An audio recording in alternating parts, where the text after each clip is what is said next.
Hey friends, happy Sunday and welcome back to another week of What's for Dinner.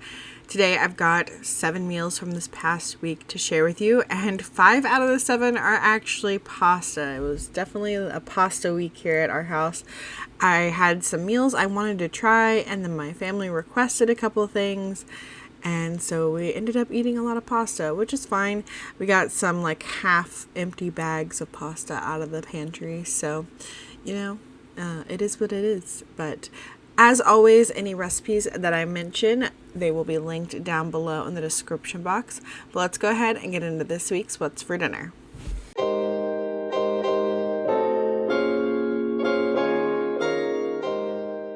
Friday night's dinner was super easy. We had some chicken cheesesteaks. So I started off by just slicing up half of an onion. We don't like too much onion, and so I only did half. I wasn't even sure the kids would eat it, but they did end up eating some onion this time. And typically I would also do a green pepper, but Aldi didn't have any green peppers, so we just left that out this time. And then here I am just cutting up my chicken. I'm going ahead and removing like any of the fatty or like skin pieces. And then I'm just going to slice this as thin as I can. Then I heated up a little bit of oil in my skillet, and I started cooking my onions first. If I had peppers, I would do those at this point too. But I just let them cook for a couple of minutes, and then I'm going to add in my chicken. I would recommend using a bigger like frying pan for this. This pan was not big enough, and you'll see why. It's definitely like overcrowded. But I seasoned that chicken with some onion salt, some garlic powder, some of the Kinder's like steak seasoning for some good flavor, and some pepper, and just like stirred that all around to get it combined. And then I just let it cook in a flat layer for like 5 minutes to try to get a good sear on it, but I did not end up getting a good sear on it at that point. I ended up turning up the heat because you could see there was like a lot of liquid that cooked out of the chicken. But if you just turn up your heat and let it continue to cook, that liquid will evaporate it. And then I did get a little bit of a sear on it. And then this was ready to eat. We just served it on some sub rolls with a little bit of mayonnaise and white American cheese and a salad on the side. Saturday night we did some like Chipotle style burrito bowls. I am using this pork carnitas from Kroger again. Super easy. I talked about it last time. You just take the bag, stab it a couple times, stick it in the microwave for like 5 minutes. And then once the 5 minutes is up, you can just cut open the bag and you've got some delicious pork carnitas. To go with it, I am making some cilantro lime rice. For this, you just need to cook up 2 cups of white rice, however you like to. I have a recipe for making it in my Instant Pot. I will link the video down below. It's quick and easy, and it turns out perfect every time. So to that, I am adding 2 tablespoons of lime juice, 2 tablespoons of lemon juice, some salt and pepper, and about 3 tablespoons of fresh chopped cilantro. Give it a good stir, make sure it's all mixed well, and then that's it for the cilantro lime rice. We also had some black beans, we've got our pork, and then we've got all the toppings: salsa, sour cream, lettuce, more chopped cilantro. We've even got chips on the side. All the things to build our burrito bowls. And here is what they looked like. Elijah's has some lettuce on it. Lily's does not, but she does like cilantro on hers, so she will do that. But that was it. It was delicious. Sunday night, I tried a new recipe for some Boursin Chicken. So to start off, I've got 2 chicken breasts here, and I'm going to trim them up a little bit. And then I am going to cut them in half horizontally so that I have 4 thinner pieces of chicken breast. And then I'm going to season them all over. I will have the recipe for this linked down below.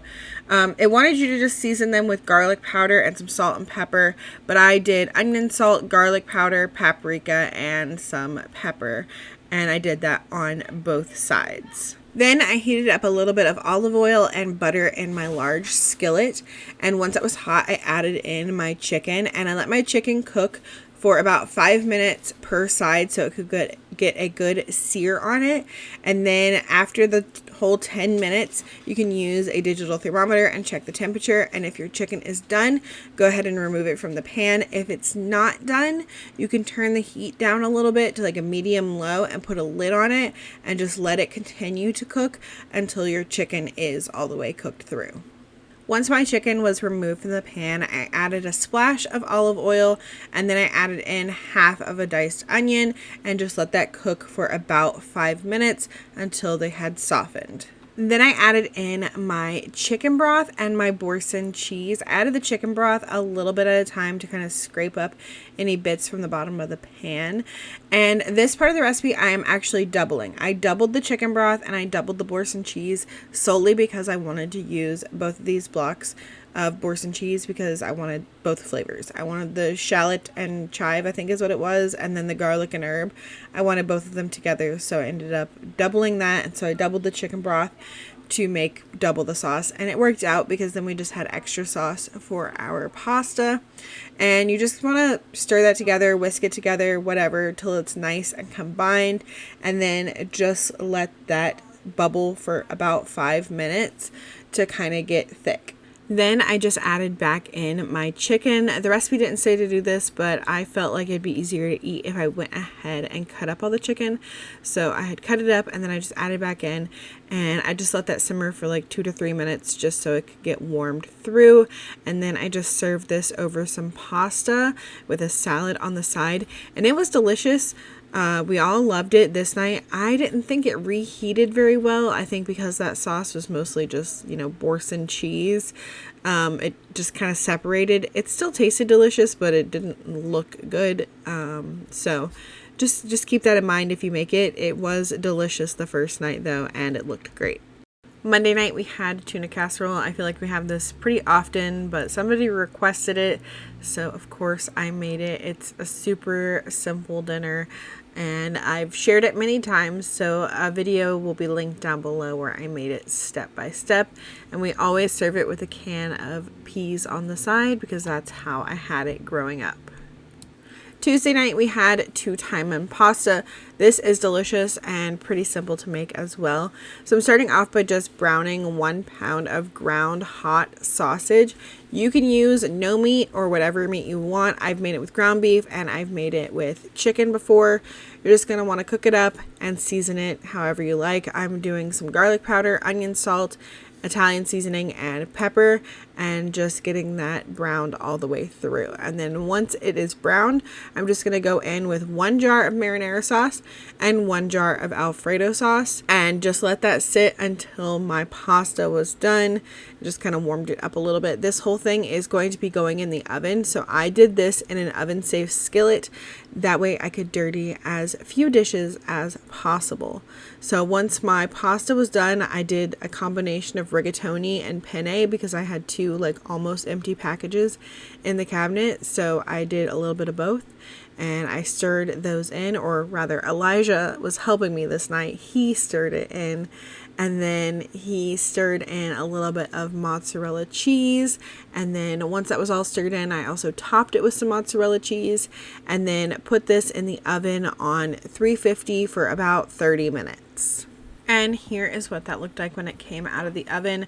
I was going to serve a salad on the side of this, but my last bag of salad went bad, so we just had this by itself this night.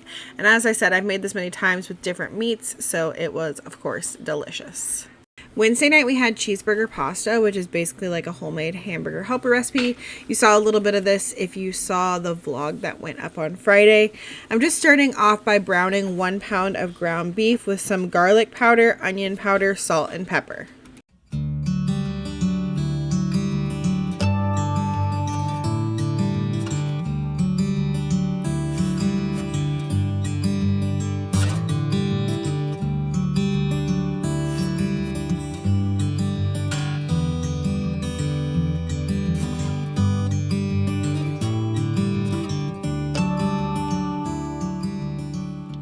Once your ground beef is done, you're going to want to drain off any excess grease. If you have it, mine was pretty lean, so I didn't end up draining it.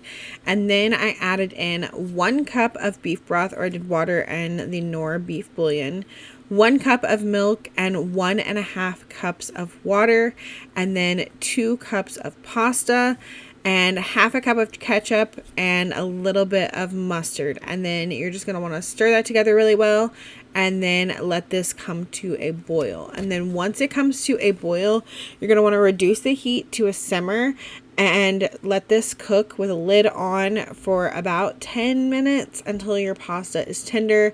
You can go in pretty often and lift the lid and give it a good stir so it doesn't stick to the bottom, and just cook it until most of that liquid is absorbed and your noodles are done. And then at that point, you can go ahead and add in some cheese. I'm all for using whatever cheese you have on hand. I had some of that white American left over for when I made the chicken cheesesteaks, so I added that in, as well as a Mexican blend cheese. It wasn't taco season, it was just Mexican blend, so I added that in. And then I also tasted it to see if I needed to add any salt and pepper, and I ended up adding a little bit of pepper. And then we had this with some corn on the side, and it's great. It's always delicious. I love making homemade hamburger helper. It reminds me of my childhood without being boxed hamburger helper, which is what I ate a lot of as a kid, but it's delicious and comforting. Finally, the last meal of the week was this 30-minute shrimp and orzo meal, and it was really good. Elijah didn't really like it because it had sun-dried tomatoes, but everybody else really liked it. So I'm starting off here with 1 pound of shrimp, and I'm seasoning that all over with some smoked paprika, Italian seasoning, salt, pepper, and garlic powder. Then in my skillet, I'm heating up a little bit of olive oil, and once that's hot, I added in my shrimp and kind of spread it out so it was in a nice even layer. And then I didn't feel like cutting up garlic, so I used this frozen minced garlic and just plopped those in there with the shrimp. And I let this cook for a couple of minutes, and then I went in and flipped over the shrimp and let it cook for a couple of minutes on the other side as well. Then I remove the shrimp from the pan, and I'm going to be adding in some sun-dried tomatoes. So these were chopped sun-dried tomatoes, and I added them in with a little bit of the oil from the jar, and then 1 cup of uncooked orzo.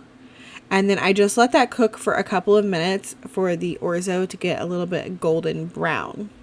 Then I added in my chicken broth and brought this to a boil. And once it came to a boil, I just turned the heat down a little bit and let it continue to simmer for about 10 minutes until most of that liquid was absorbed and my orzo was fully cooked. And I stirred this often to make sure that that orzo didn't stick to the bottom of the pan.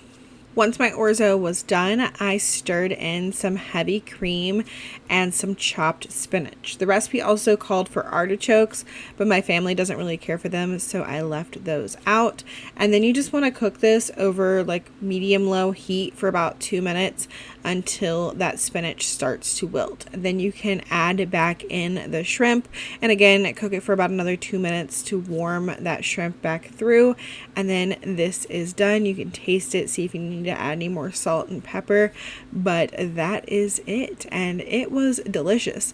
Everybody loved it except for Elijah, and I think the only reason he didn't like it is because of those sun-dried tomatoes. He asked me what one was, and I was like, why don't you try it? And he tried it, and he was like, that's weird. And then I told him it was a sun-dried tomato, and he was not happy. And then he said he hated the rest of it, and he just ate the shrimp out of it. And that was all that he ate of it. Andy went back for seconds, and there was no leftovers of this night. And that is going to be it for this week's What's for Dinner. I hope that y'all enjoyed it. If you did, make sure you leave me a thumbs up and subscribe down below if you haven't already. As I mentioned, I share these videos every Sunday, as well as grocery hauls throughout the week, and usually one other video like a vlog.